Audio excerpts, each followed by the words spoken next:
Good morning, everyone. Hope you had a nice evening yesterday and an early morning excursion this morning if you went to Yuto Monastery. I also welcome all who are following us live online. This is the last day of the dialogue. We are going to have 2 more sessions today. The first one is on education, and the second one is going to be a summary session, which is going to be quite free-flowing, including a lot of reflections and questions from you all still who are present here in this room. So please be prepared. And the box is still open over here. If you have questions that didn't get answered during the week or would not get answered during this last session before we go to the final session later this afternoon, please file your question until, I would say, 12 o'clock or during lunchtime, the first half of lunchtime, because we will be able to gather them and sort them out and prepare for the last session. Any questions? So now with that, I would just like to introduce today morning's panel, especially Marika van Vugt, the facilitator of this session and the planning committee member of this dialogue. Marika, the floor is yours. Thank you very much, and welcome everyone. I'm very honored to be here as somebody who's been following the Mind and Life dialogues for many, many years. It's been, sometimes I like to say I'm a baby of Mind and Life who used to go to summer research institutes from the beginning, where we got together as young PhD students and postdoctoral researchers to discuss how we can do contemplative science. I'm now an associate professor in the AI department of the University of Groningen in the Netherlands, and I will facilitate this session where we address the question of what education is and what it could be in the age of AI. Although AI has been used to augment education from the beginning of the field, you could really say, I will say some words later about cognitive tutors, these developments have really taken flight in the last few years with the emergence of both machine learning and large language models, about which we already heard a lot in the last few days. It is also safe to say that when the large language models became popular, the education world panicked.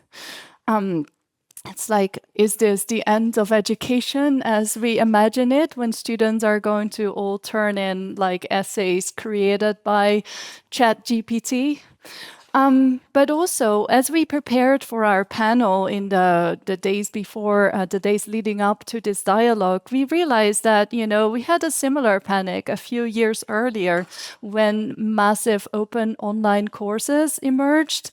Some feared also at that time that it would be the end of education as we know it, and a few years later, we are still here. So what will the same happen to education in the time of large language models? Are there maybe even opportunities for transformation, or are there real dangers that we have to watch out for? So in this session, we will examine these questions of the role of AI in education from many different perspectives. So that include perspectives from North American, European, and Asian cultures, as well as perspectives from the contemplative side of education versus the more secular education side. So we'll start off with Professor Bob Cummings, he will start us off by thinking about how to teach writing in the age of large language models. This leads to important questions about what the role of the teacher is. Then I will continue by sharing how AI systems, including large language models and cognitive tutors, may be nice and in that they are allow for adaptive education, but maybe they can also be too adaptive and they do not leave enough room in our education to mind wander and other critical capacities for human thinking and creativity. After that, Venerable Annie Choyang will ask what we even mean with education. What is real education? Is it just a transfer of knowledge? Or does it have to do with the cultivation of more personal qualities? And then finally, Dr. Chiara Mascarello will suggest some hopeful horizons on how AI may paradoxically make the cultivation of contemplative qualities a more important dimension of education.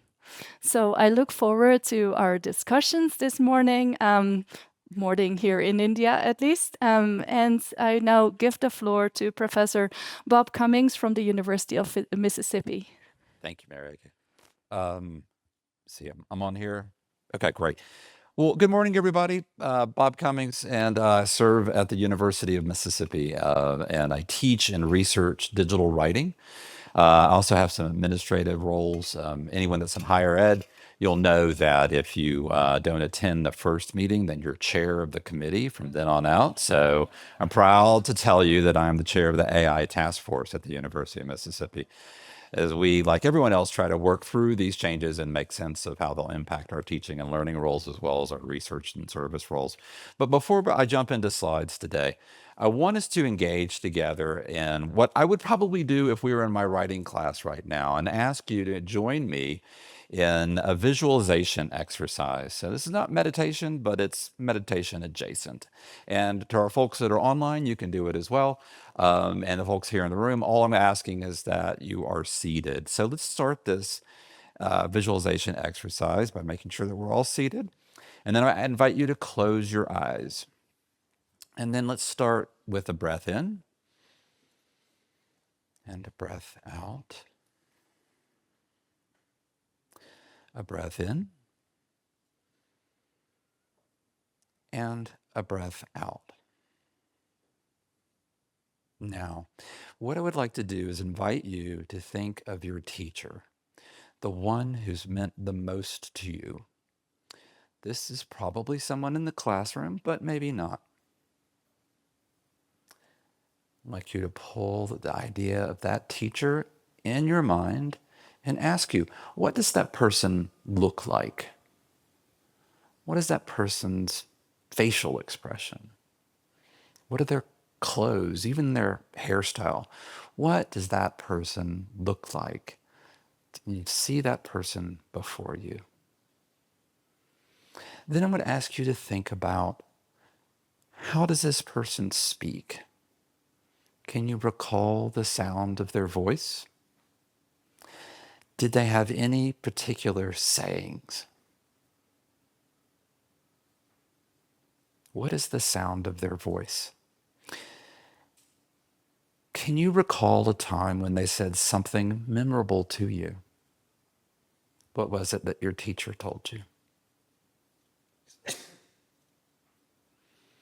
And last, I'm going to invite you to think about the ways that this person changed you. Did this person inspire you? And if they inspired you, how did they inspire you?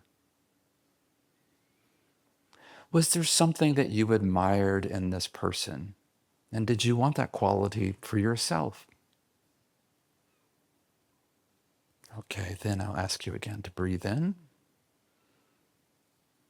and to breathe out.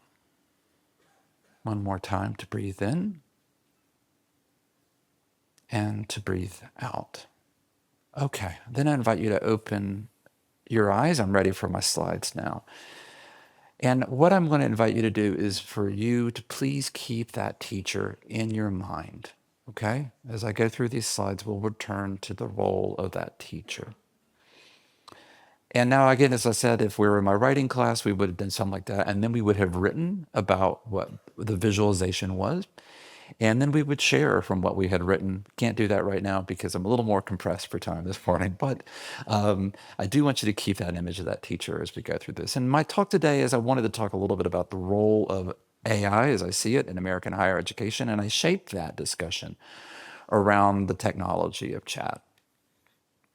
So what did artificial intelligence in the US higher education look like previous to ChatGPT? And this is, of course, our folks at the Dartmouth conference and John McCarthy. We've heard about this a lot as the beginning of artificial intelligence in 1956.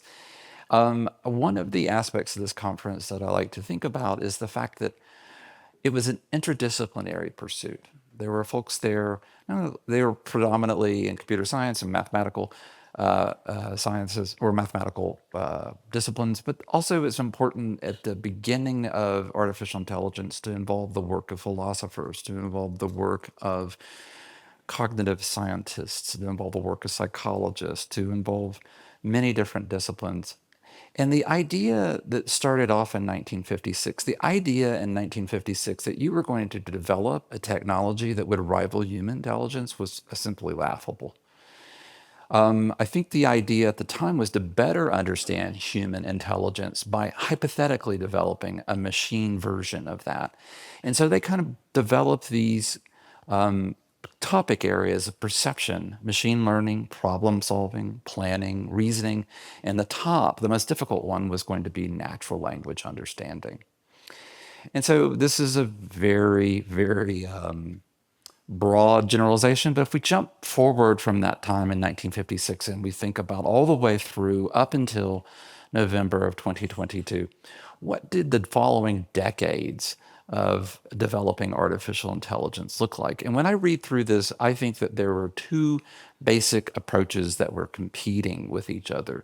The first is a rules-based approach, and for that example, I like to think of Roomba, which is the room automated vacuum. And the second is the machine learning approach. And for that, I think of generative AI. I've done work with sentence completion technology, and that's the specific one that I like to think about when I think about the second approach. And for a little robot vacuum friend, that rules-based order, what does the robot do? Well, it is turned on, it goes about the room, it bumps into something, it creates a map based on those things that it bumps into, and then it continues that over and over again. Make sure that thing I bumped into wasn't the dog, make sure it's the same thing every time. And Roomba creates a world. Roomba's world is your house, that's it. And this is why a rules-based order works in this approach, is because the world can be brought down to your house, okay? And that's the chief drawback to the rules-based order. The rules-based approach worked really well, and it seemed to work well, but it was struggled for a long time. And it seemed like the innovation that was going to change the rules-based approach and allow it to dominate was always around the corner, never quite happening. Now, the folks that were in the machine learning approach, the folks that were trying to develop what would become sentence completion technology, they were very much in trouble because they did not have the computing technology that they needed, the horsepower that they needed for their approach, which is essentially gathering as much data as you possibly can, creating algorithm predictions, and then matching the predictions against the data. That eventually, of course, as we all know, is what the dominant approach is now. This is the pre-chat world. So in the November 2022, we see that ChatGPT arrives, and the underlying engine that powers ChatGPT, GPT-3 at that time, it never reaches more than 1 million users over the path of 10 years.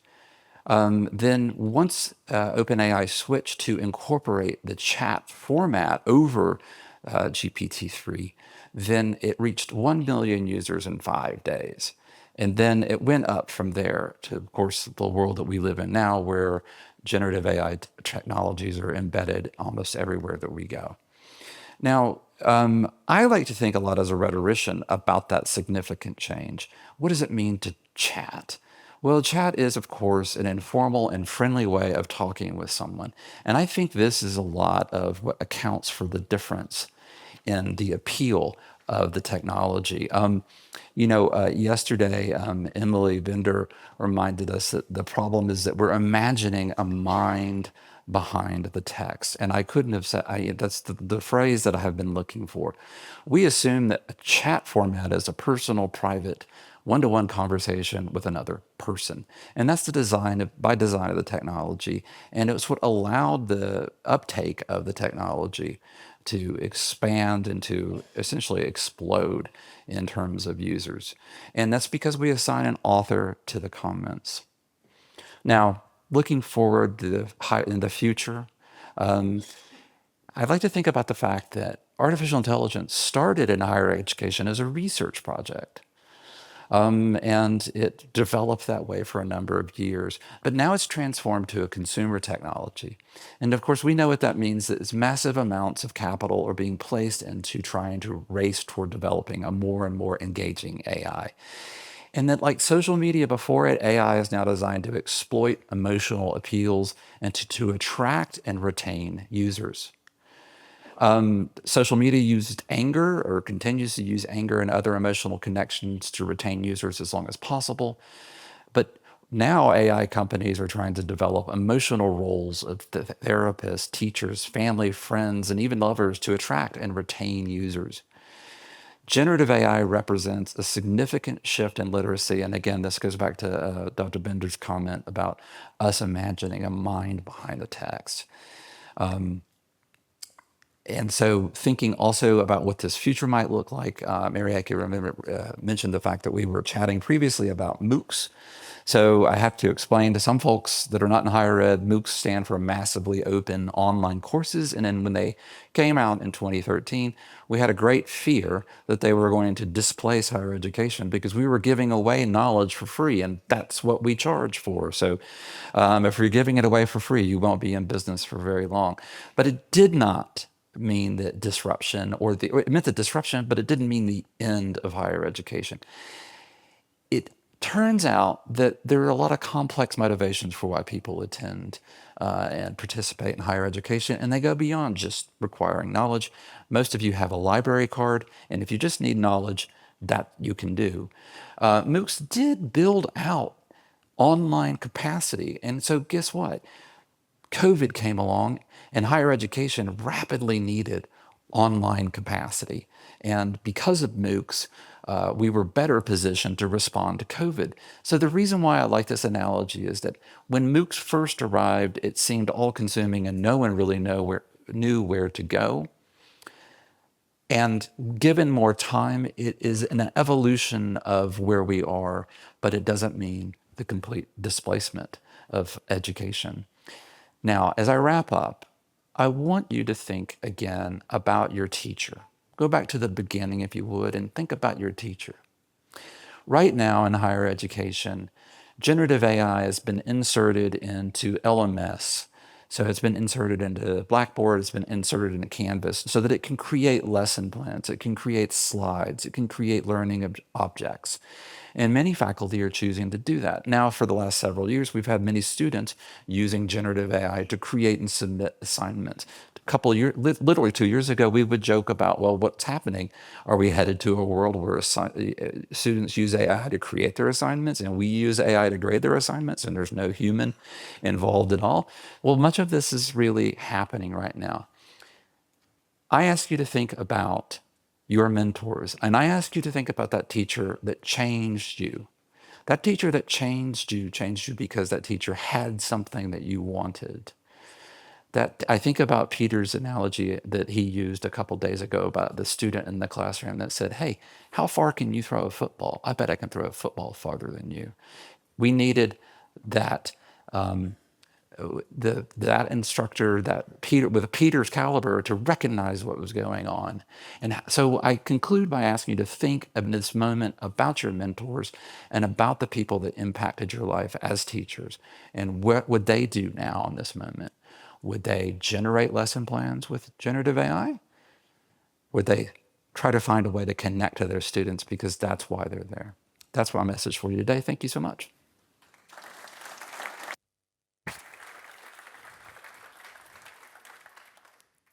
Thank you so much for that inspiring introduction to our panel.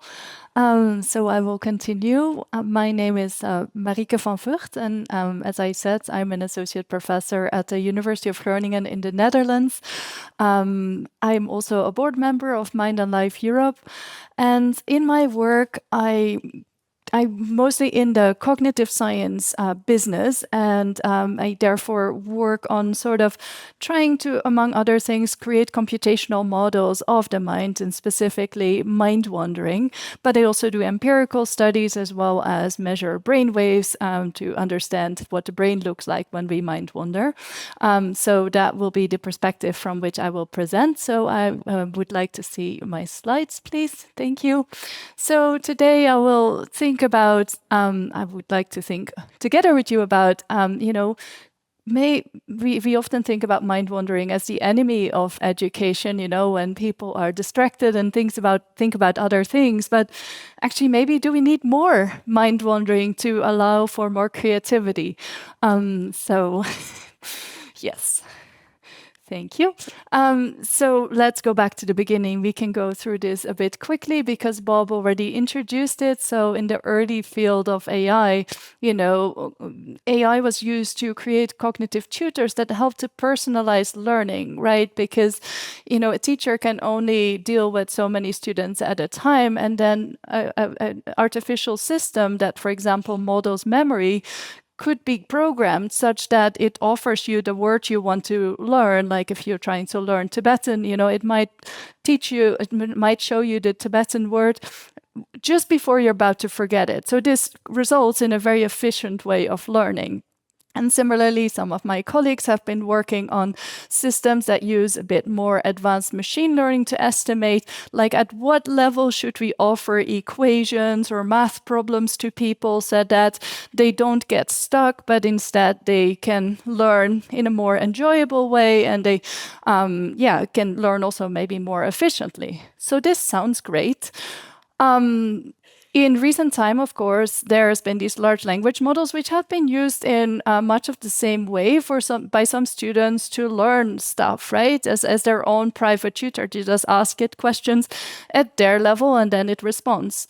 However, this also has some issues because as we heard in the last few days, these things have hallucinations. I mean, they're just systems and they just look for statistical patterns, as Emily Bender also explained very clearly yesterday. So it's not a foolproof tutor. And in fact, that's also what's been found in this research that I cite here. On the other hand, you might think, well, maybe large language models can help us to reduce language barriers because they can also do translation pretty well. And we're lucky to have pretty good education facilities in the West, but, in the global South, maybe things are not as available, knowledge is not as available. So then the large language models could maybe make these more available. However, also this has problems because we also know that these systems have massive biases, especially like they're more biased towards the Western culture, with reinforce a lot of societal biases with, professors, that's the stereotypical example. The professor in these systems is always a white male, so this is obviously also a problem in education that you then propagate these kind of biases. So these are some potential benefits, but also some problems. Today, however, I want to highlight another maybe, I think, bigger problem, which is that if you create an education that is very much targeted towards the individual, then you might make it in a way too personalized, right? So there is this problem of the filter bubble that these systems, I mean, whether they embedded in social media, or even like more just general chatbots, they learn what you kind of like, what you want to hear. We also heard about how they tend to be very flattering. That's how they're programmed. So you get locked up in like your filter bubble, as we see in this picture, and your view of the world can be very different from everyone else. Like I always like to joke, but it's kind of true. Like my Instagram feed is all very peaceful. It's all about ballet and Buddhism. But then other people's Instagram feed might be depending on what they like, it might be very distressing news, or it might be, completely different. And how do we then reach each other? How do we understand each other? And I think a large function of education is to get exposed maybe to new ideas, different ideas. That's what teachers do. And it's not always fun, but that's why we need a teacher that is inspiring, if we have a system that's always there, always provides exactly the right information, we don't have this space to be confused, look out of the window, let our minds just wander, right? And there's even evidence for this, that the moment you show a video, people have less mind wandering. They just, don't think. And what makes it even worse is that especially open-ended thinking, where you're not quite sure where you're going, where you're looking at an equation, you're not quite sure how to solve it, this is very hard. And so we don't really want to do it unless we are in a situation that we're forced to. For example, there's a teacher and they expect us to do these things. So there is some sense of that this is necessary and important. But these systems may not give us the chance because we will obviously always do the easier thing. So I think we need more space to mind wander rather than always being fed targeted information that's easy to process. There is yet other issues, or there's a reason why mind wandering is important, which is we mind wander really about 40 to 50% of the time.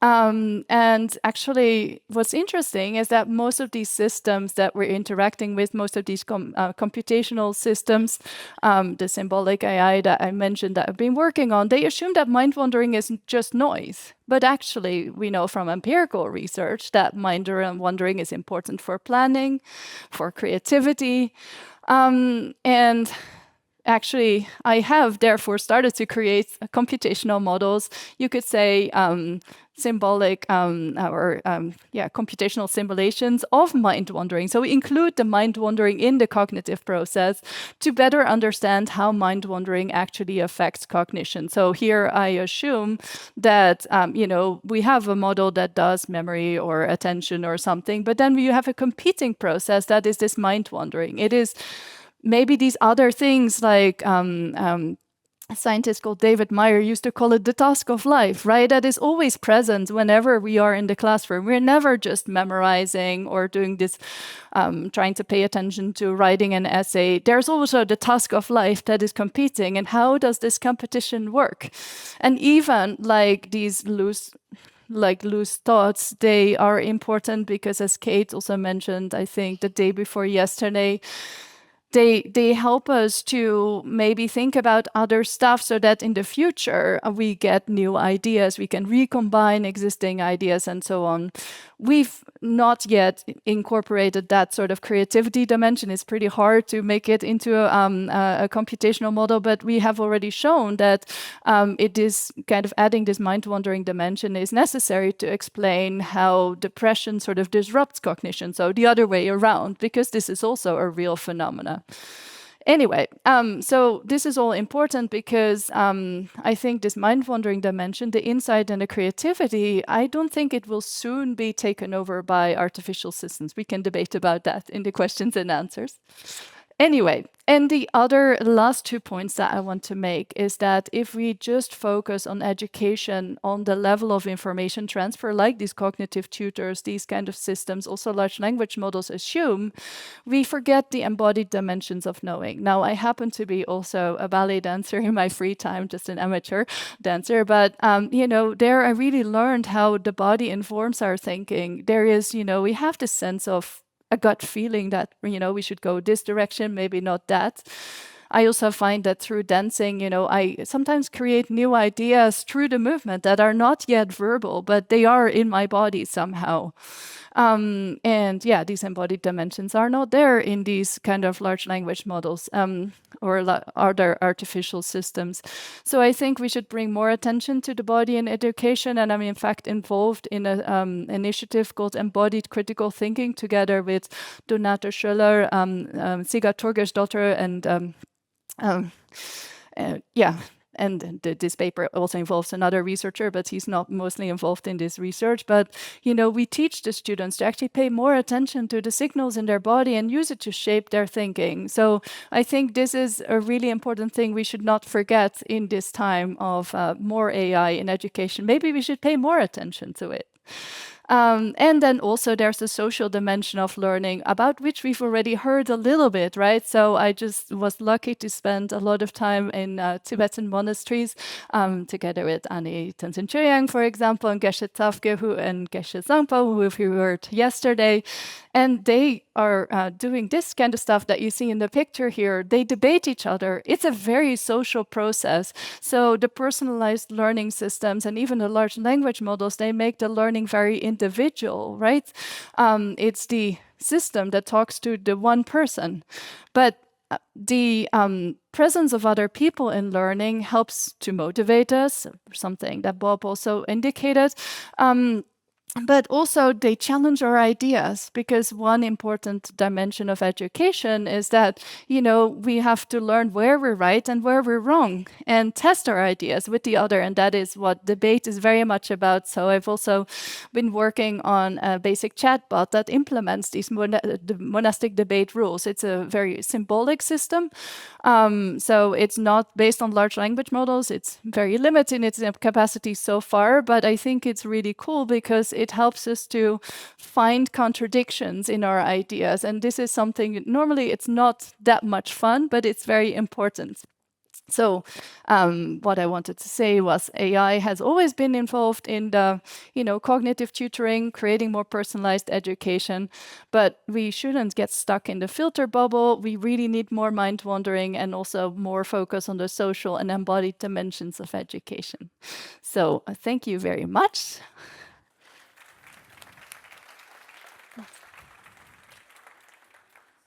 And then I would like to give the word to Annie Cheang, who studies at Jangchup Choling Nunnery in Mundgod, India.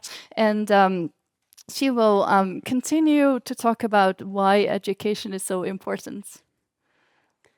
So thank you so much, Maria. And good morning, all. And I feel so honored to be here with you all. And many faces are known and unknown. And also, especially, I really wanted to say thank you to Mind Lab in Europe and Mind Lab in general, creating this kind of beautiful space and, carrying the dialogue continuously over 40 years and maybe in future 100 years. And so, by the way, my name is Tenzin Choyang. So I'm from Jangchup Choling Nunnery. So Jangchup Choling Nunnery is established by His Holiness Dalai Lama in early 1980s. It's based in South India between Jes, Drepung and Gandhi Monastery. So yes, so the past 2-3 years we are talking about education. So the word education, for me personally, it struck me for many years. So the basic question was, what is the true education? I'm asking this again and again because in my childhood, when I was young, in our, the rural, I was born in a rural place. And our parents didn't have this impetus to teach, their children how to read and write. They themselves are illiterate. So later I moved to Lhasa and spent a couple of years in Lhasa. So while I was there, one day I'm reciting a mantra. This I think all of Tibetan children do. And then one of my friend come to closer and he has a book. And he opened a page and then let me read it. But at that time, I couldn't read it. It's, we all of us has a teenager pride, how pride we were, So I always feel so embarrassed to say no. I say, I don't know. Then he was laughing and why are you reciting? It is this one. Showing what are you reciting? He's showing me. It feels so embarrassed. And at the same time, it creates lots of little bit like anger or hatred towards my parents. A few days later, my mom came to Lhasa and I was, I lost kind of closeness touch and asking her, why you didn't educate me? So at that time, my concept of education is just literacy. And later came to India and 2002, and since 2002 until now, I'm studying. And then in the past 20 years, received really good opportunity to study about Buddhist philosophy. And especially we received many good teachings from our guru, the His Holiness 14th Dalai Lama. And from 2017, we also received like little bit opportunity to engage with modern science. But when I reflect, in these past 20 years and asking myself and what true education, I thought, my mom taught me the best education. She really taught the, education of the heart that our guru, His Holiness, always saying, we need the education of the heart. She taught me be more respectful among friends, and especially for the elderly people. And be more kind, and be more responsible, to our Mother Earth, nature. When we were young, when we threw something in the water, in the river, they immediately stop and warn us, warning us, don't do this. This will create negative action, karma. And same like when you pick some flowers and like trees, and then they immediately stop to doing it. Just warning us, it will earn negative karma. So those are really like, from the childhood, we need this kind of education. And then later I found that there's a Tibetan word, one saying, "Laksam mena shirab rodanta." So that's, it's saying that without sense of responsibility. And then if some have wisdom, then wisdom is like dead body. I don't know it's correct translation or not. So, yes, so what is really true education? So I'm thinking, there are many different types of education. Yes, literacy and writing and reading, and like especially these days, like AI, AI education and philosophy education and science education. But the core, what I'm thinking is we need to educate the heart. That, there's one, His Holiness says in the book of Beyond Religion, if people lack moral values, no system of law and regulation will be adequate. So I'm thinking that really true. We need especially right now, we are thinking, sometimes we, in Tibetan, we have one saying that our five senses are looking out, like there, not looking inside. So we need education to look inside. The day before yesterday, Peter says, we human never, good enough. This is really true. This is really true. What's happening right now? All are human creation. So at the age of AI, so we are talking about the AI and like the mysteries of the AI, and then weakness of the AI, and concerning, ever losing cognitive abilities and memory reduction and, scattered attention, and especially anxiety and stress about losing job and online security. Those are true. But since AI is inevitable here, and then one angle I'm thinking, like Peter used really good word like synthetic intelligence. That's human creation. So we already created, so that I'm thinking it's the time all of us have to shape the AI to be more supportive to our inner growth. How can we, redirect the AI to develop our compassion, attention training, and mindfulness and meditation. So I'm thinking there's like few possibilities, for the compassion training, role play scenarios for empathy and perspective taking. And then especially for the attention training, gently remind us when we're scrolling, when we sleep, like in the room scrolling. So those AI, I think, can help us. And we always wearing the watch, this AI, reminding us, like our heartbeat and stress level. Those are like a positive way we can think. We already built those things through helpful for our health. And then from now on, if we can, every one of us, if take action and take responsibility to regenerate the AI for supporting our inner growth. So I like to, like ask all of you and myself too, pause a moment. And what kind of cap we are wearing.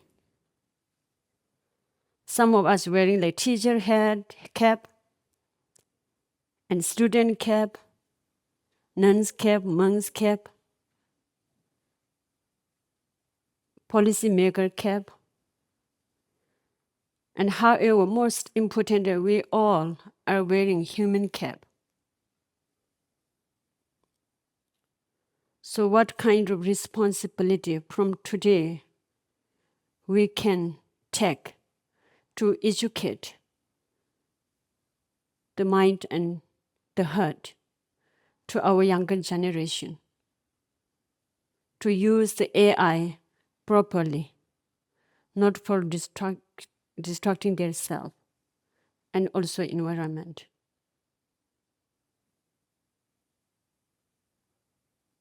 Thank you so much.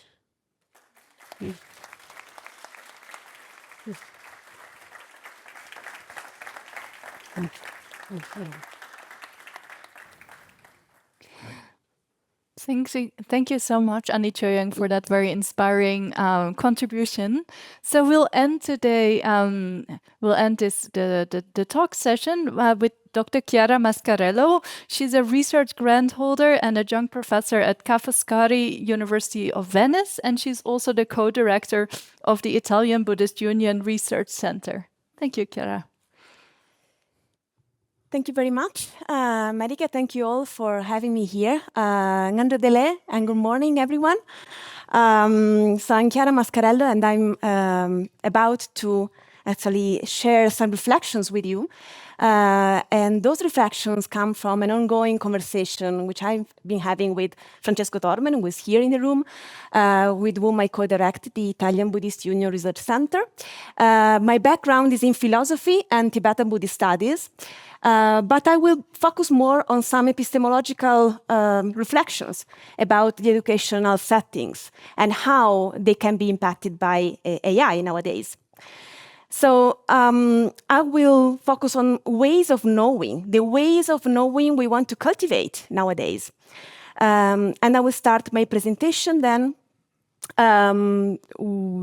The title is missing, okay? Thank you.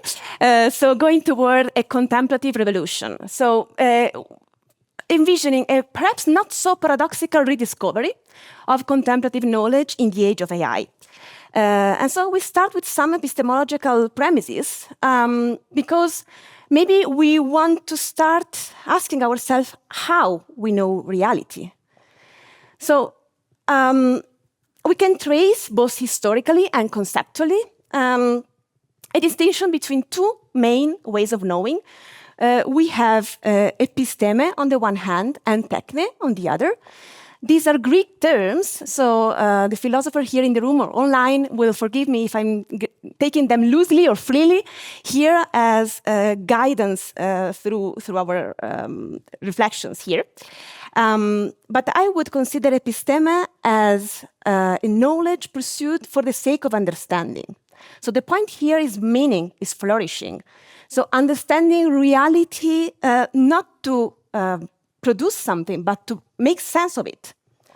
And this kind of way of knowing includes philosophy, for instance, contemplative exercises, theoretical sciences, and so on.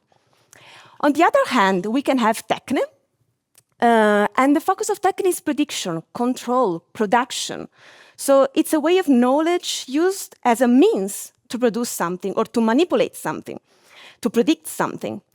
And in ancient Greece, actually from ancient Greece up to the modern age, we could say, the highest form of education was centered on episteme. That was the focus of the educational setting, which we might consider as paideia. Paideia is a term, another Greek term, referring to an educational system where the contemplative life was considered to be the center and the highest peak of it. And we can see something similar in the non-conceptual contemplative experiences we find in Eastern traditions, for instance. So the bios theoretikos, the life of contemplation, is considered, for instance, by Aristotle as the highest expression of human flourishing.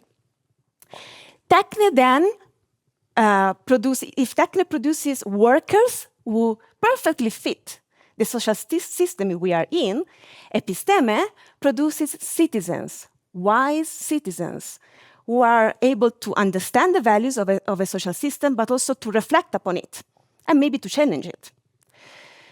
So now we can ask ourselves how these two ways of knowing have evolved within the educational setting. So we could see maybe a brief historical trajectory of the education's revolutions here. And we can see that from ancient Greece up to the modern age, I would say, the highest form of education focused mainly on episteme. So we can see here an attempt at drawing a trajectory of our educational system. So we slowly worked through the centuries. And with the birth of modern science, we can see that the increasing specialization and division of knowledge marked a shift toward techne, from episteme towards techne. So towards the so-called blind spot, perhaps, of the modern sciences. This might ring a bell, since a wonderful book has just been published on this topic. So the horizon of the sense and meaning of a human enterprise of knowledge, of the making sense of reality, is slowly forgotten or left behind by the modern sciences. And in the past few decades, labor market is being also reshaped, and educational settings have been trying to chase these new technique scenarios. So slowly, we are now at a point where the rise of AI might be actually causing a paradoxical turning point. So machines are increasingly mastering the domain of techne, and human beings can perhaps go back again to center themselves in episteme, in meaning, in reflection, in contemplation. So that's a potential trajectory we might have. But why such a revolution might happen, and why should perhaps also happen? I might sketch here maybe 3 to 4 main reasons. There might be even more. We can maybe discuss that later. But first of all, we can see that the labor market changes continuously, quite rapidly, and the soft skills have been really increasingly valued. So those skills who help us to personally and interpersonally face change and being flexible in complex environments. So again, these are capacities that contemplative practices have always facilitated. And then a second reason might be that if we think about programming, for instance, or highly technical fields, even in those fields, it seems that programmers and developers have been using more and more often natural language to speak with the systems, to speak with the chatbot, to ask the chatbot to program something according to their wishes. So here, if we really want, and more generally, if we really want to interact with those systems, we might need some clarity, some critical thinking, some ways of being creative, some imagination, some reflective thinking is really needed there.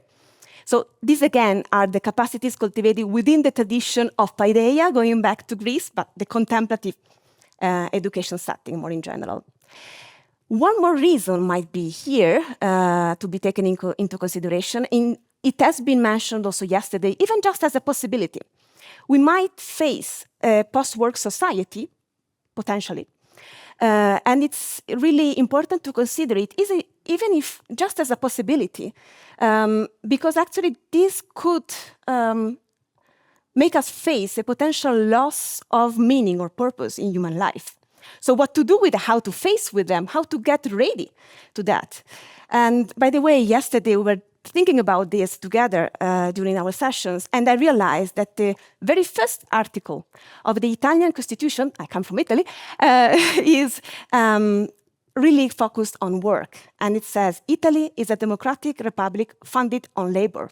So what happens if this is undermined? So that's just a question mark I share with you. And then maybe another reason we have for a potential revolution in the educational setting is the growing power of attention economy. And yesterday also Peter mentioned the great risk we have of lacking freedom of attention, which leads us to lack freedom of intention. And that's really something that could be risky if those powers, those systems hack our human cognition even more and more, and we have even more free time, so to speak, to be hacked.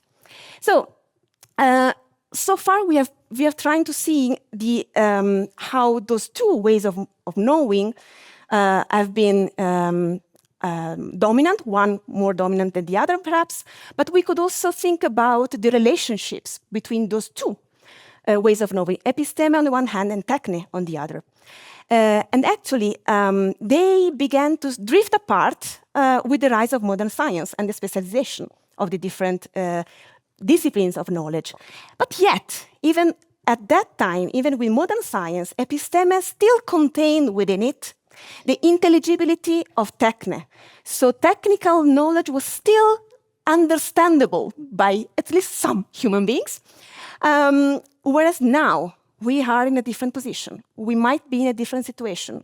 It's a situation where a rupture, a split, a rift might be happening between those two ways of knowing, where maybe we might be no longer able to understand what's going on in those systems, in those machines.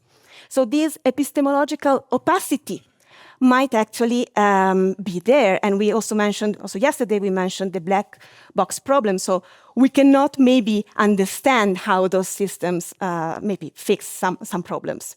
So this is an epistemological problem that goes far beyond the educational setting, actually. We might ask ourselves what we do with that, what to do with that.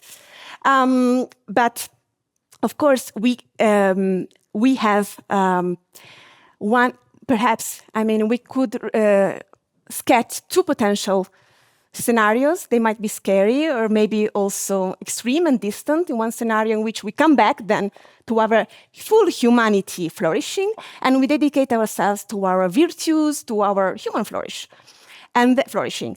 On the other hand, we could go towards a maybe more debatable option of being transhuman, so of hybridize ourselves with the machines, so not to be excluded by the advancement of the kind of knowledge that the techne and the systems might unfold.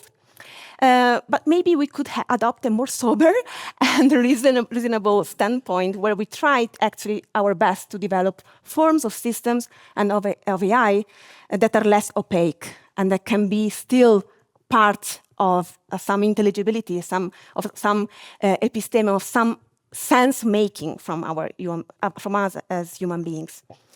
So actually, we can somehow see, I should have shown that before, but we could see that this is the trajectory that episteme and techne might have taken with the birth of modern science and then with the rise of AI. So we can see that the risk is there that we have a complete rupture of drift between those two trajectories.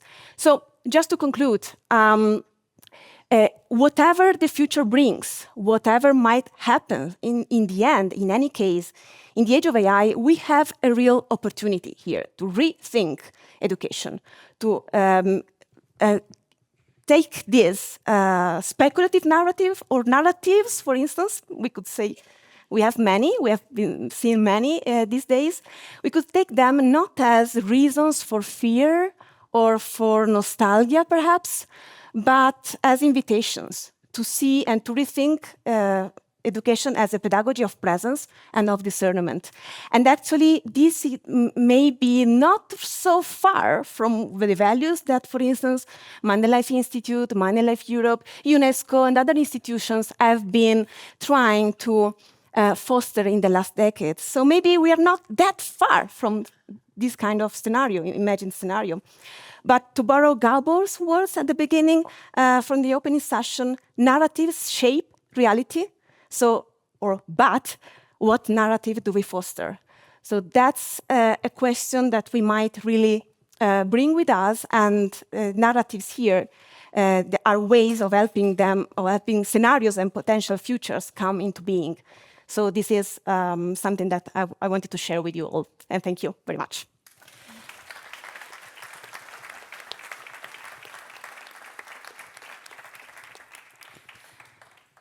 Thank you so much, Chiara, and thank you so much to the whole panel. So now I invite everyone to take 10 minutes to stand up, have a stretch, have a chat, and we'll see you back in 10 minutes.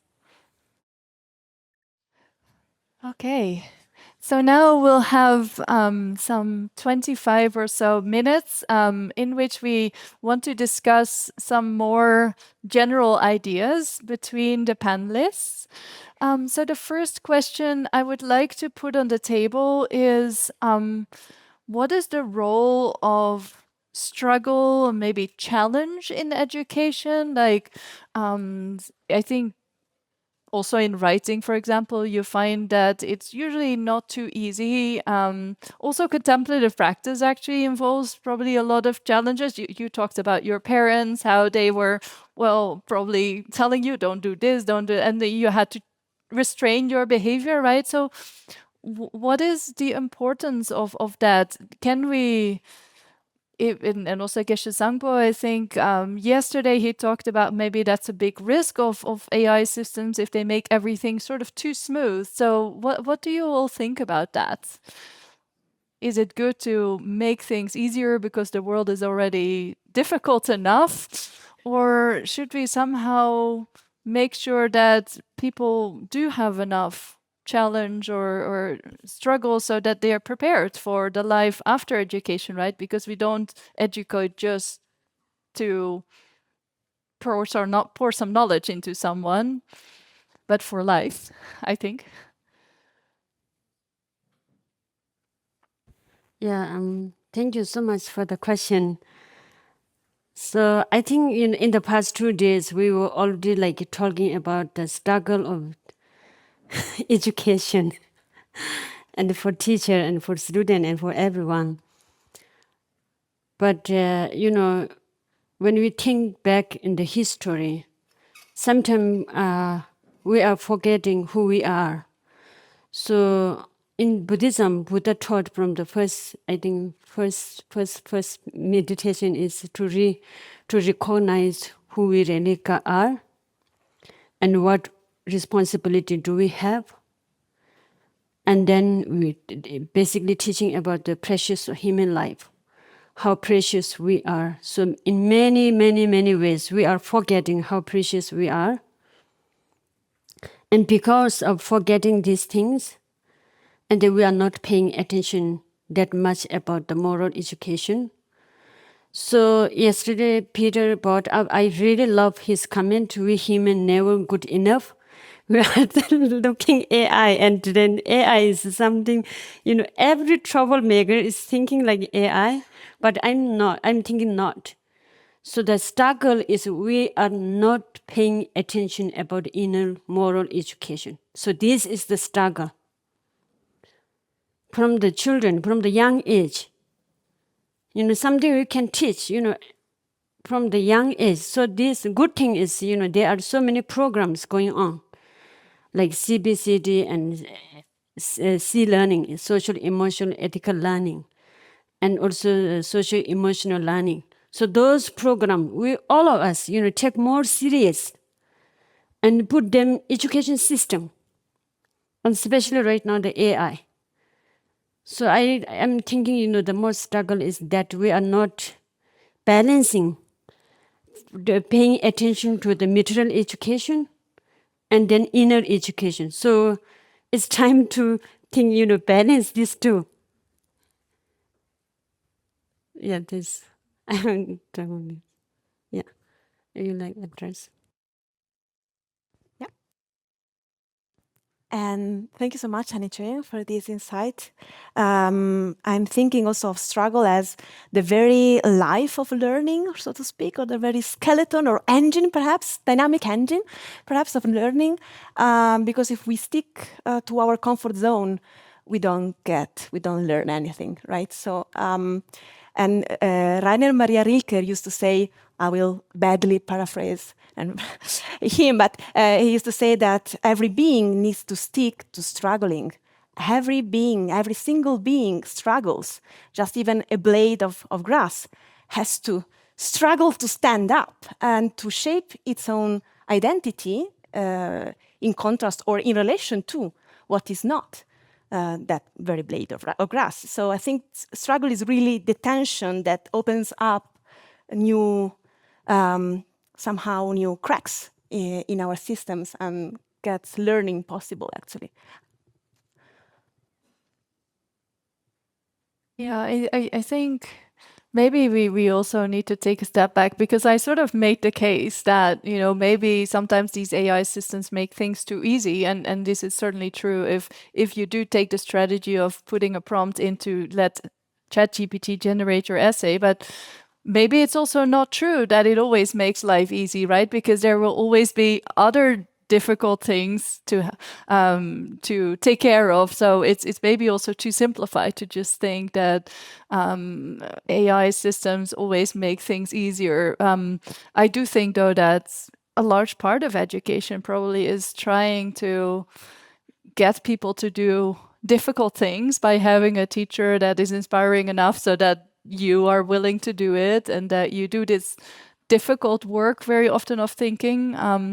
But still, it should also be fun enough that you actually do it. So maybe it's also about motivation rather than struggle. And if we focus too much on the struggle, everything just becomes very depressing and nobody will want to learn anymore. So yeah, on struggle, I go back to my classroom. My students are always surprised when I tell them, and I tell them on the first day of class, I hate writing. They're like, well, you're my writing teacher. And I say, I hate writing. I love having written. Now they get it, but I can't promise them anything but struggle, and so they can't promise me anything but try to remove themselves from the struggle. Now I tell them also candidly that the day that I go to my writing project and I know what I think before I start, and then I know a confirmation of what I think when I have concluded my writing project, it's time for me to stop writing. So struggle is certainly intertwined with discovery. And what my job is to help set the table and create the conditions so that they can struggle as well.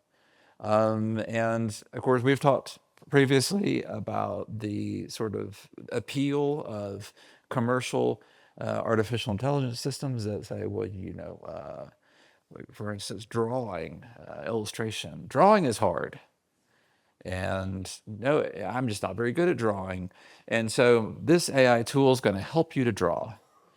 And that really is frustrating on so many levels, because that argument just seems to, it's just wrong on so many levels, So, but I think there are many people who will approach many topics with that idea that it's just, here is generative AI and it's going to make these things easier for us. It's going to remove the struggle from life. And We understand that as a snake oil pitch, but that is its appeal. Yeah. So on that, maybe then we ended up with a little bit of an idea. Well, maybe these large language models, at least that part of AI, is creating some problems for learning. But what do you guys think more generally about, maybe also on a more positive note, like what is the potential for AI in education? How can we reimagine education in this age of AI? Yeah, and all the different levels, I guess. There's education of smaller children, there is higher education, lifelong education, there's the education of those people who make the AI, there's the education of people who use the AI. So I'm interested in all of those different, whichever perspective you feel like would be interesting to think about. I feel some attention on me. Okay. So actually, what I can say from my experience is that, and also maybe based on what I shared with you, is that we can really take this as an opportunity to think about the way we know things, the way we want to approach reality, the way we want to make sense of it. Are we making sense of it? Are we letting it go without actually getting into the process as much as possible? So what we have tried to do in our, I and my colleagues have been trying to do is to also foster what the other kinds of what the ways of knowing that lead us to go deeper and deeper into meaning, into sense making, can be explored. So we really tried to focus, to create some programs at the universities where we could really get back to this kind of contemplative ways of knowing, relational ways of knowing, embodied ways of knowing. And that's really fascinating, because then you can create loops, because students going through those programs, struggling through those programs, can learn a lot from themselves, basically, mainly, and from their own experience, meditative experience and relational experience. They can develop some critical thinking and then get out towards the society, bringing what they have learned from those programs. And we have many examples of them, actually, all over the world. So maybe that's really an invitation to rethink about how we want to know reality, how do we want to make sense of it, how do we want to really embody the ways of knowing that we have at our disposal, and how we can then get back to our society with them, and then maybe also shape the way we want to develop or create systems also. And then I'm curious, like, are other people in society interested in this? Like, if, you can also spend your time with, just having large language models write your essay, and then you just do video games, right? How do we make people interested? I'm also, everyone can join in the discussion, but I'd like to also invite everyone to maybe challenge each other a little bit so we can have more fun. Yeah. So anyone can answer, but also you, Chiara, if you want to. So well, I think opening cracks and challenging is always something. Actually, the role of a teacher, I think the main role of a teacher is to witness some lack, some question, some open question. Actually, so it's again going back to what education might mean.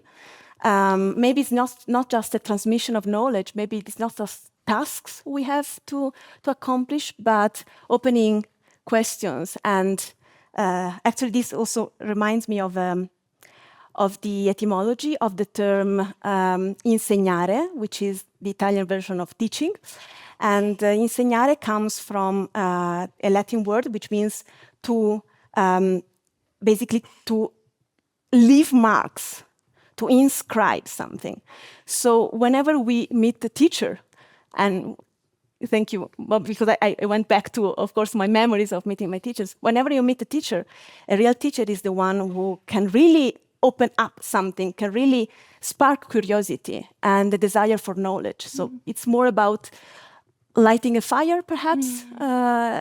So curiosity is really something that cannot let you just play something, And so, yeah. I like to add a little bit on it. So the first, what the reimagination of education in the age of AI. So what I'm more thinking is our education system, we should need change. Before in the past, we are teaching, like what is it, figure out what it is. So right now, we have to teach the student skill how to, recognize, how can we know it, the way to how to perceive something instead of what is introducing. So when it comes to this way, teachers, what the role of the teacher is coming immediately. So the role of the teacher is, is already discussed a little bit in the two days, like embedding the knowledge or embodying the knowledge. But whatever is in the Buddhist textbooks, is mentioned, the teacher, main role of the main characteristic of teacher is skillfulness. Skillfulness. The Buddha never said teacher, of course teacher needs wisdom and then the knowledge. But when they give, we have like 10 perfection. So among the 10 perfection, one is the skillfulness. So they gave the example teacher, like a skillfulness like teacher. So when I heard this word, wow, that's showing that teacher should be very skillfulness. Of course, it's need education. So skillful way is what I'm thinking is, we were talking with Peter. So Peter gave me a really good quote from, I think, in American saying, teacher is not a sage on the stage, a coach on the side. So that's really nice. That immediately give me this thought, teacher is pushing, helping to the side of the student how to figure out things. It comes to the struggle. When the teacher also, teachers just like facilitator, and creating the space and then letting them figure out what is in many ways, the children is smarter than us. That's really true. In many ways, sometimes we think, we are teacher and we are looking this down. We are better than them, like smarter than them. But in many, many ways, the students are smarter than us. So we are just facilitating. So that's why I think yes. But if the AI system is a system that gives exactly the right math problem or the word that you're about to forget, isn't that a very skillful teacher? Like, in what way is it missing something? For my personally past few months experience.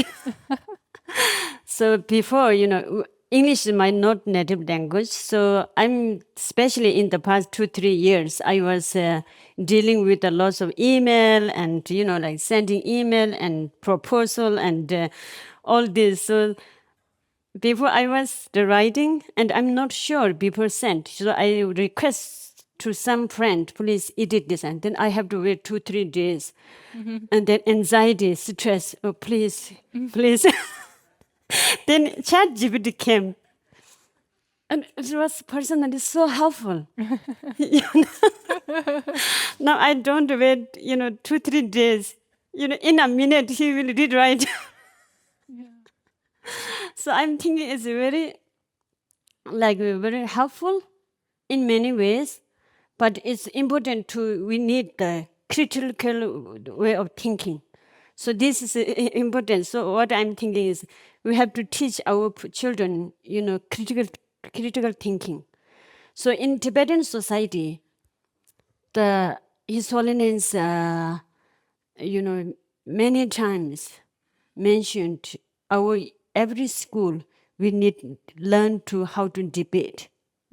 is the monastic style debate. So monastic style debate is really exercising for critical thinking. So challenging, accepting the challenge. So I'm thinking, how can we teach those? And then in many ways, AI is skillful, really skillful. When I, like ChatGPT, you can see, they're asking, do you need formal or informal? It's skillful, really. So if you send like proposal, in a high organization, send you, I need formal, then it's right in a minute. Right. Then, it's skillful teacher. I can say, I don't know. But I think one thing that I hope for that we could maybe change in these chatbots that would make them even more skillful is if they would sometimes disagree with you and they would maybe say, yeah, but this is inconsistent, right, with this other thing that you want or this thing that we know from these things. And so that's why I started to develop this chatbot, which is that one operates in a very limited world, but maybe potentially if we put all our heads together, we can have a large language model that is maybe not agreeing with you all the time and that actually challenges you using some of the techniques, or maybe that invites you to think about how real is this really. There's a lot of, I think, teachings in the Buddhist tradition, for example, about really investigating, is this real or is this more dreamlike or something like that, an illusion? But I'm also curious, what do you think about what I it, say, Bob? yeah, Is it kind of crazy ideas here? Yeah, a research technology will disagree with you, but a consumerist technology is not going to disagree with you, right? And I think that's the primary distinction. Look, I hate to think about it in this way, but anytime we have a societal disruption, technologically based, politically based, there are winners and losers. And I don't want to sound like the loser that's like saying, hey, AI, you can't take away my job and make it easy to teach, right? I mean, I'm sensitive to that criticism. I've got to change. I've got to change how I teach. And the power is amazing. The reason we're all in this room is because there are real potential changes for the better. I have to say, I conclude that I'm a bit of an AI optimist. I can't tell you, we can't tell you, you can't see for yourself what are the potential benefits of all the technology, because we just don't know that yet. But again, why I wanted to think about our mentors is I wanted to think about how they would handle this moment. And I know the one thing that I know your mentor would not retreat from the moment. I know that your mentor would say, all right, give yourself some grace. You're going to make mistakes. But lean into this and figure out what it's going to mean for your students and their lives in the future. There are examples, just examples after examples of how people are able to use and apply the technologies to see things they would not have been able to see before. And I think it's a bright future when it comes to that. But I do also, as we have all discussed, there is this idea that there's an easy way out of things, and we're going to be sold that is particularly destructive and challenging. Look, I published a paper 2 years ago with a paradigm for how to approach using AI in the writing classroom. And what we did was we sort of set out this idea, like, identify what the task is, your current task in your writing project. What are you trying to do? Are you trying to discover ideas? Is it invention? Are you trying to reframe your ideas? Are you trying to find a voice that will argue against you? Are you trying to deepen your bibliography? What are you trying to do? Isolate what you're trying to do, and then interview the different AI technologies for that purpose. Then apply them and reflect. Did it do it well? Did it miss it? There's a lot of challenges now, though, right? I don't even know if I can do that because I can't control the circumstances long enough in the writing classroom to get people to break things down into those constituent parts. So I would just say I remain an optimist, and I'm intrigued by it, and I think that we have a lot. We don't even really know what we'll see in the future. And any other thoughts on this topic? Maybe just a quick share of the process we went through preparing this panel, because we realized we come from very different situations and contexts. So we were staring at each other as aliens, having dealing with AI, with chatbots and other tools in very different ways. So from India to the States to Europe, and so we really that's an opportunity also to think about the diversity of our context and the fact that we cannot really maybe envision what's going to be and how it's going to be. We have somehow to look at each other and see how things go and unfold. So that's a pretty open ending, actually. Okay. Any final words from you, Andy Chayan? No. Okay. Let's take the last 30 minutes of our panel for questions and answers from the audience. I give the word to Gabor. Thank you, Marika, and thank you all for this wonderful panel. It was really touching. Thank you.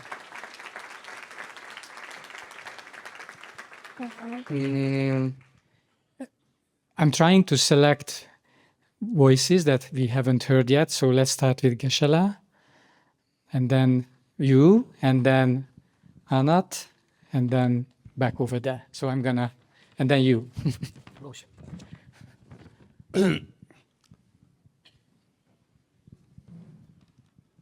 참말로 잠들듯이래.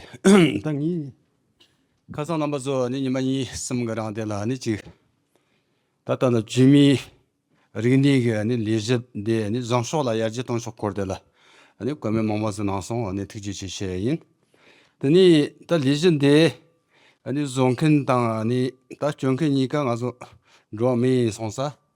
다디에니 로미 상말로 지기 상말 로미 상말 많이 많이 샘진 상말 아니 지 어너버 참은 사면 매바 당 아니 지 펜토가 지 요하게 당데라 아니 지 종큰 당 아니 종큰 니샤게 당이 아니 잡지 고도 잠바 데 아니 지 잡지 랑진 담비게 아니 참지 고야 돼 같이 머리 삼고 데 당이 삼수지인 다더니 단다 야지 통쇼고 거데라 아니 저지요 다 땅거 아니 잠랑토 아니 지미 리니다 자트 비세데 아니 말락 마모시다 가사카니 턴당 턴진 바리 다티 창마 아니 변나 초 탐지 아니 점수나라 먹고 요하나진 아니 디 말락테 창마 아니 지그지 토야 지당 대양 아니 깨리 땅 리종 땅 꼼시 땅 취리 땅대 창마게 아니 잡종 요하게 된다게 아니 지그지 지그조 탑그리 타고 말디 땅데라 남아졸라 아니 지 아니 공세카레 요시 드셔인.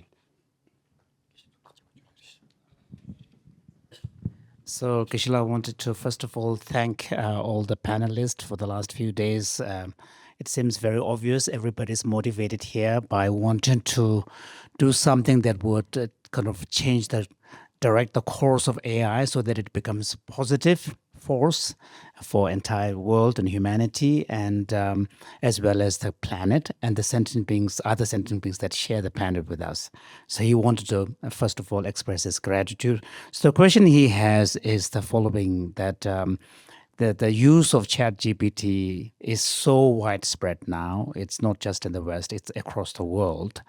And so his question is, can you envision a possibility where just as all the rivers ultimately merge into ocean, all these various LLMs that are being developed in different parts can eventually merge into a kind of a universal type, LLM, which will really represent all the diversities of language, culture, religion, values, and so on. So what is your thought on this? Yeah, maybe I'll start and then you continue. Okay, so I don't know too much about the technicalities. I think one challenge will be to create a system that's large enough to hold all of those data, because even now it's already so much energy is spent in just with the existing large language models. And one big problem with them is, as already been said several times in the last few days, is that they are mostly based on the Western data, and then also, of course, mostly verbal data. So in short, I'm not sure. I think it would definitely be very, very important to expand the data that these large language models are using to also non-Western sources. And I think that could definitely help. And maybe also there is a way that you can take, if you have, say, a balanced data set about religious ideas from different religions, maybe you could extract like what is common as a basis for a maybe a more universal secular ethic. So I think it's a very interesting idea. That's just my perspective, but I'm not deep down in all the technical details of it. I appreciate the question, and I love the analogy of the rivers combining into the sea. And my first thought is, well, it's not going to come out of Palo Alto, because I think the instinct to compete is just too strong in a capitalist society. There's multiple competitions going on, and that can end up with duplicative efforts. And I really appreciate the attention to the need for diversity of outputs. A couple of years ago, we did some research on sentence completion technologies, and I'll just to keep it quick, we looked at, we gave participants a prompt, the same prompt. Half of our participants had sentence completion technology enabled, and half of them did not. And what we found was that everyone pretty much of text. Same lexical complexities, same linguistic complexities. And we were really stunned and don't have a great answer for why that is. So what I would say to the question is that might already be happening. We might be the sea into which the rivers are coming. Our adaptations to the artificial intelligence technologies might already be happening. One possible reason why all of our participants wrote the same, whether they had generative AI technology, a sentence completion technology working with them, or they did not, is that we've already adapted to the technology. We've already internalized it, and we're already used to writing with it. So it is possible to extend the analogy, maybe, that the synthetic intelligence maybe is the way to think of that. So, Gisela, thank you so much for the question and also your comment. So, so what I'm thinking is, as you give the analogy, all the rivers emerging into one river, same as like, it's hard to think, like, since the AI, most of the AI creator is capitalist people, and especially right now in this world, all the leaders are not obeying to each other. Most of them need I first. And then, it's hard to make one authority, common exception of authority. So other countries said I first, other countries said I first. So they are not, they are forgetting the interconnectedness. But there's no need to lose hope. I think our voice, we have our voice. Human voice is really powerful. If every people can take responsibility and raise our voice to need, like one authority that controlling all the AI, like this AI system, and to emerge into one system, then maybe we can contribute a little bit to happen this. Yeah, that's anything. Thank you. This lady here. I saw the hands and I've ordered, we see you as well in that here. But you will be the fourth one. My heartiest greetings to everyone here. My name is Nawang, and I'm from Tibetan Children's Village School. So I have my two students here. I'm sure they are the youngest participants here in the conference.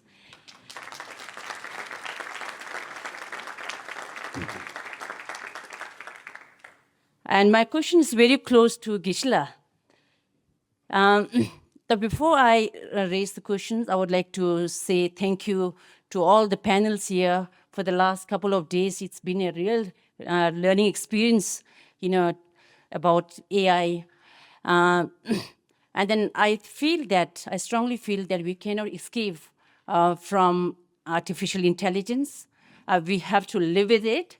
And then we have to, since I am from school, I feel that it's very important for us to integrate AI, artificial intelligence into the education system, and use it skillfully, as Chela said. My question is, Dr. Merrick, when in your presentation you said that AI-based cognitive tutorial personalized learning, which I feel is very, very crucial in learning process. But I think will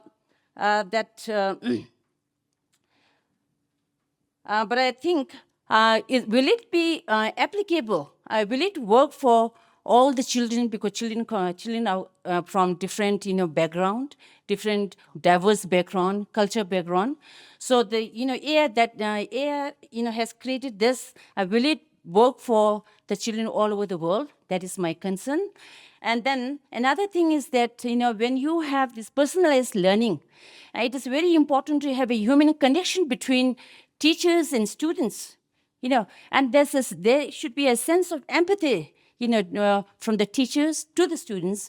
So I am wondering how AI would, respond to this. And so this is just my thought. And so thank you for the opportunity. Who would like to answer this question? Well, maybe I'll first answer the first one about how useful are those systems across cultures. I think they've really been mostly tested in the Western culture. So I know these kind of systems are quite widely used in the Netherlands, for example, and they are helpful for children of different kinds of backgrounds.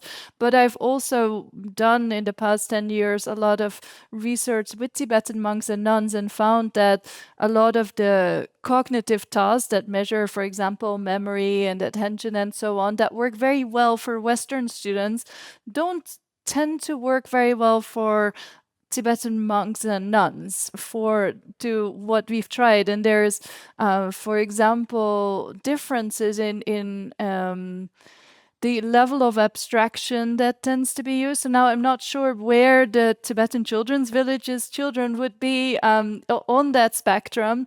Of course, you should probably change, the kind of materials. Maybe you change the names to Tibetan names and so on. That will already help.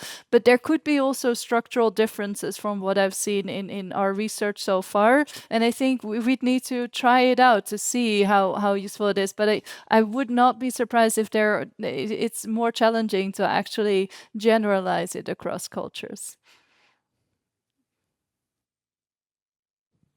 Then we go to Anat. Are you finished here? Then Anat, please.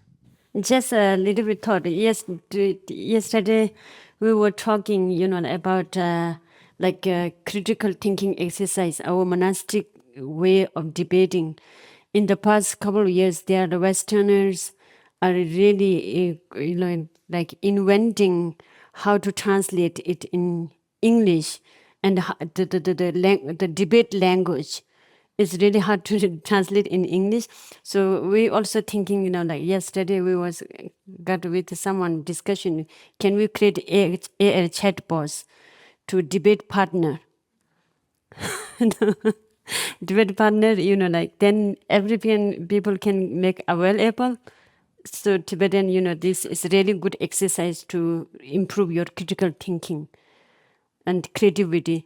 So those, I think in the future we can make is put in a hub, and then, but it's not on the hub list, we have to think, how can we take action from, first and second, this one book step by, first thing first, and then I think it will be also helpful.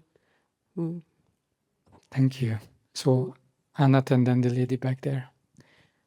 Thank you for such an important panel and conversation. I have a question that is especially coming from Chiara's inspirational talk, but I'd love to hear thoughts from anyone, and also maybe a Buddhist perspective.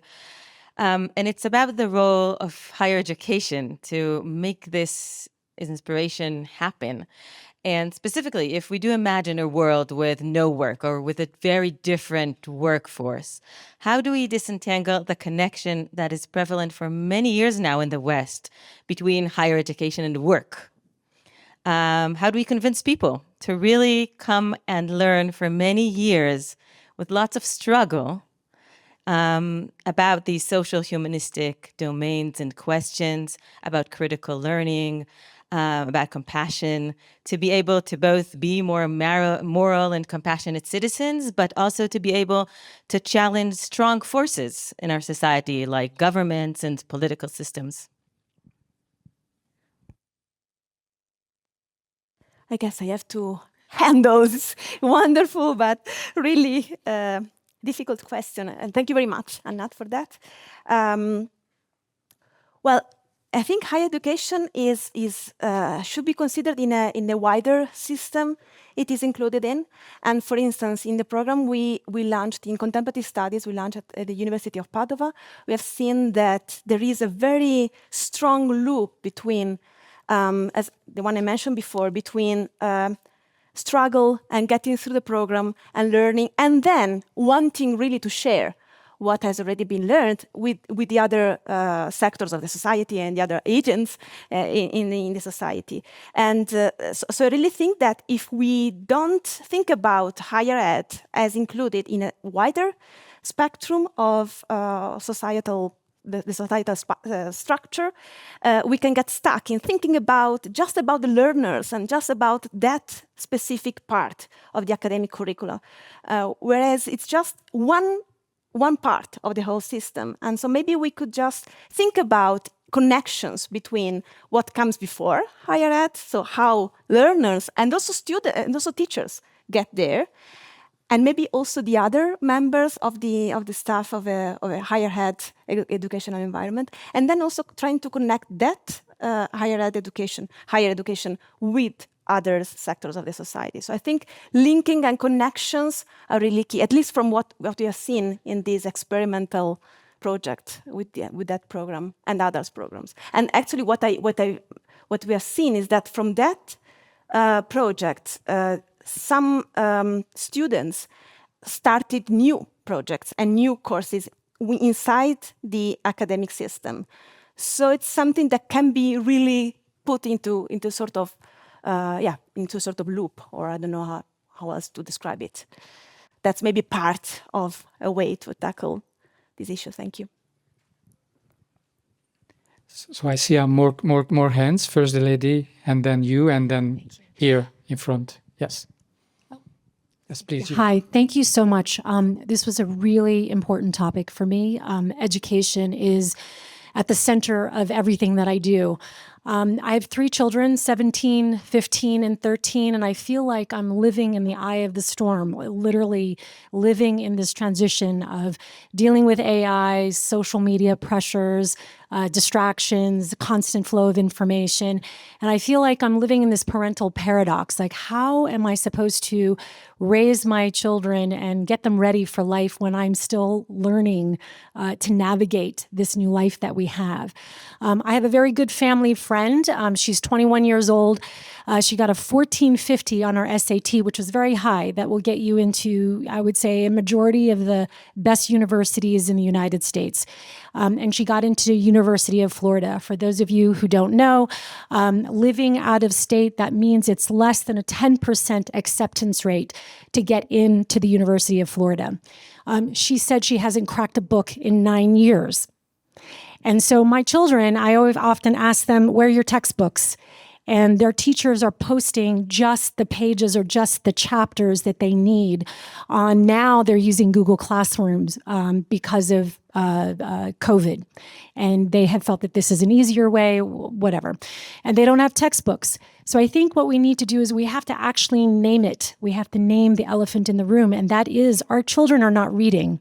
I started asking a lot of other kids, and what they're doing is they're using AI, and they're using AI summaries, and somehow they're doing it. But what I feel like is that they're losing the experience of actually immersing themselves into a book and actually, losing their mind and themselves into the imagination of a book.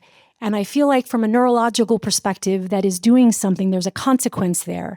Our synapses don't stop closing until we're around 28 or 29.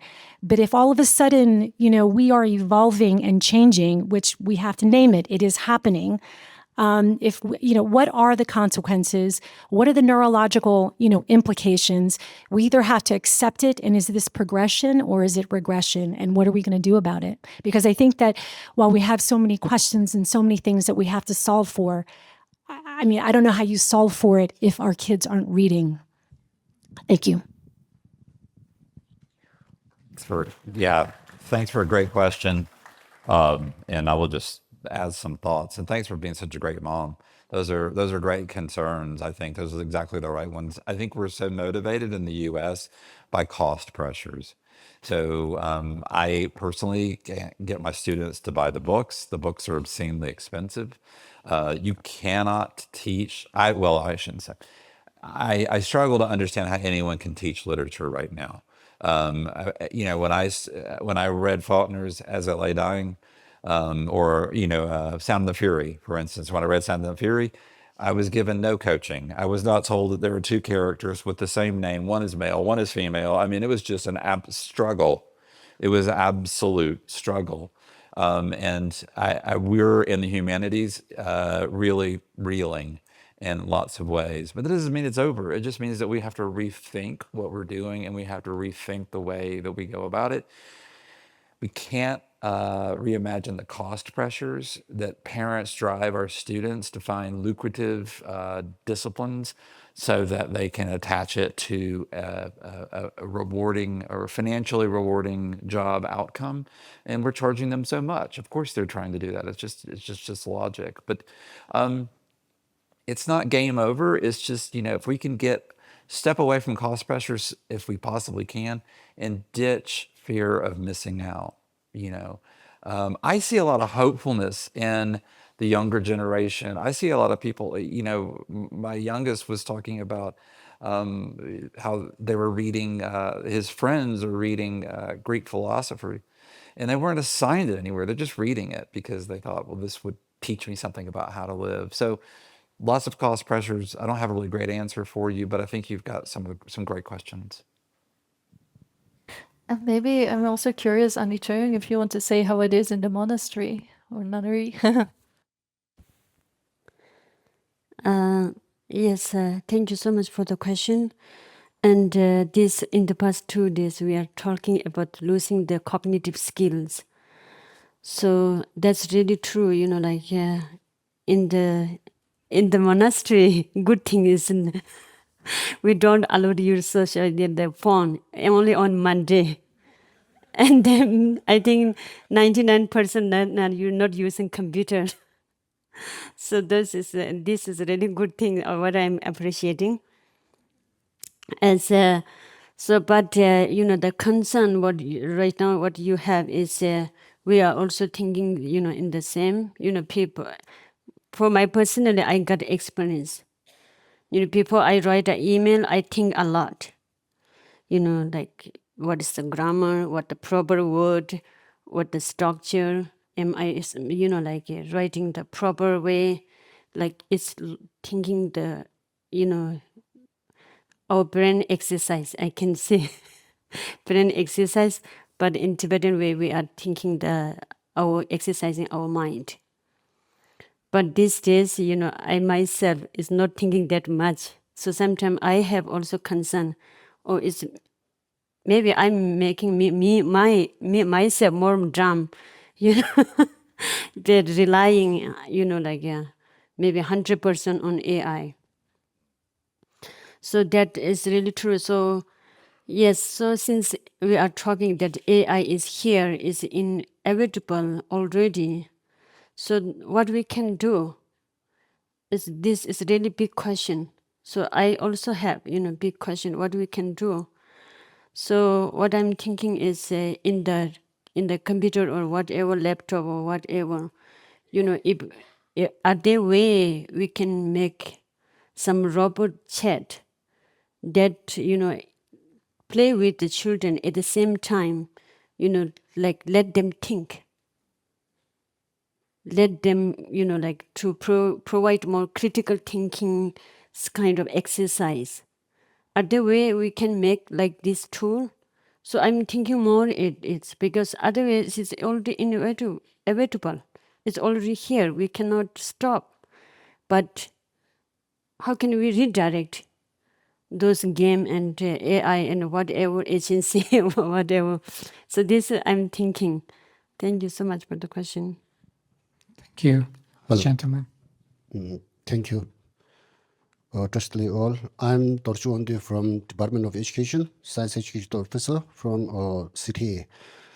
And thank you for this wonderful opportunity, giving us this opportunity. Really is enlightening us a lot. And my question is, as you know that CTA, the very purpose of the CTA is one is to resolve the Tibet issue, and second is to preserve our culture and heritage, right? So, and also in the basic education policy, the purpose of education, in the third one, we have upholding our heritage. And in this, we have the natural resources to pass to the younger generation, and also the culture that need to uphold to our younger generation.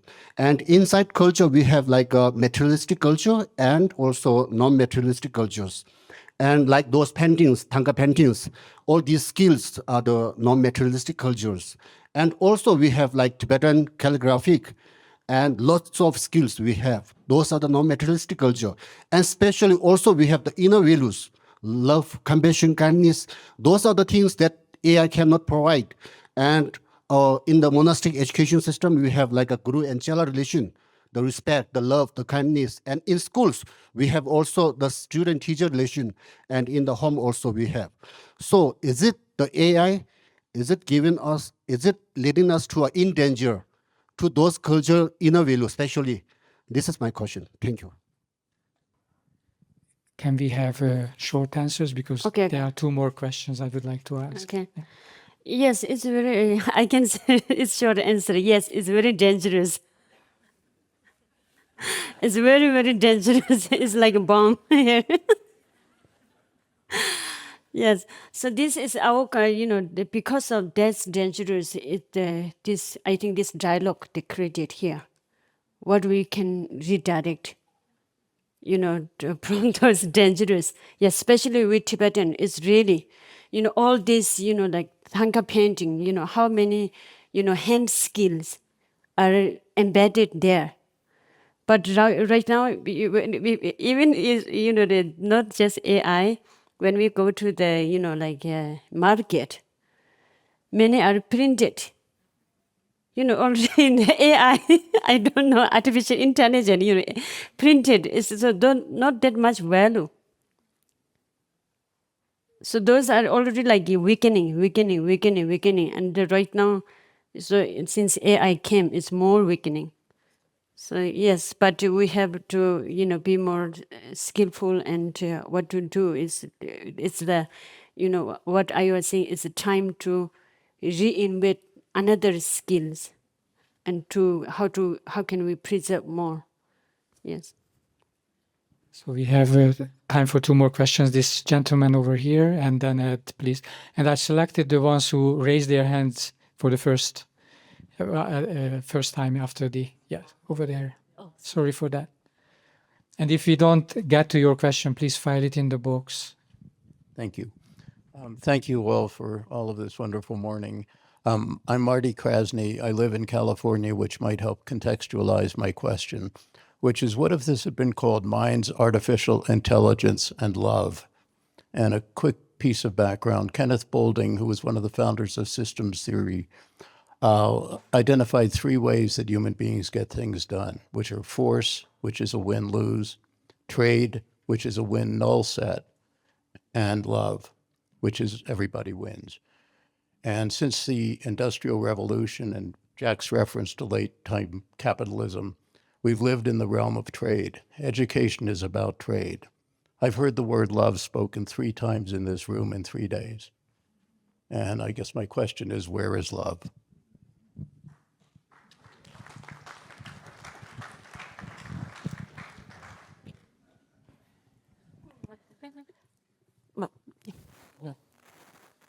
Love is in the classroom.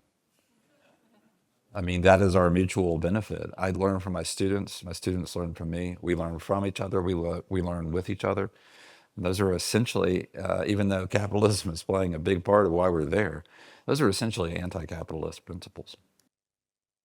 And we have love for learning. Learning is just love, curiosity, this kind of, this wish that brings us towards getting to know something, exploring something. And actually the teacher is maybe the one who can spark that interest and open that crack and mark something in our minds, in our inner worlds. Yeah. And thank you for the question. And I, immediately come in my mind, love is everyone in every one of us. It's our nature. All Mother Sentient beings' nature, the love is.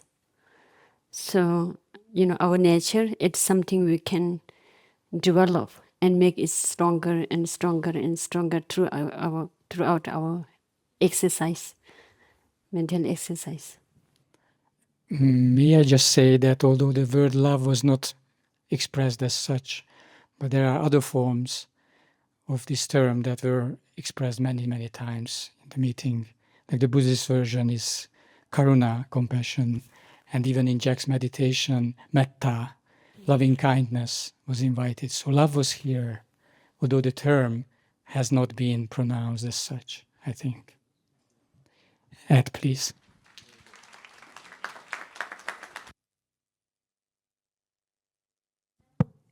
I'll try not to move too far from Monty on this one. This is the last question. Okay. So thank you for starting with MOOCs. It wasn't long ago that I, University of Washington Public University, had heard from policymakers that the brick and mortar university would go the way of the newspaper landing on your front door. And so there's a danger of a single narrative there. Because at the same time that story was being told, we were building residence halls that would house thousands of students who want to live together. So the danger of a single narrative. And I'd have to remind myself that those residence halls that were being built are going to be occupied by a very small percentage of students in our state, no less in our world, who are going to get access to an elite university and get to live together. Even the danger of a single narrative around who gets to live in these spaces. But I'll hold that for a moment. And so I'm sitting and I'm looking at the wall behind you. And I must say, I come from a people who have a very complicated relationship to that word intelligence. Because it's in education, because it even speaks to who's human and who's not human. It's a very complicated relationship. So the artificial nature of intelligence starts well before the 1950s for some people, because that artificiality of the social construction of intelligence has a long history in this country. And so it takes me to the word ethics, and I wonder, Dr. Cummings and Ani, if storytelling and narrative and art gives us an opportunity to ground ourselves in education, gets us closer to this notion of love, and goes beyond who has access to residence halls in classrooms where we can teach writing, but helps us ground and even deconstruct even further this notion of intelligence and keep us from weaponizing that word itself and doing further harm. So I wonder if storytelling in its purest form and narrative and art can give us a sense of hope and a way to ground ourselves.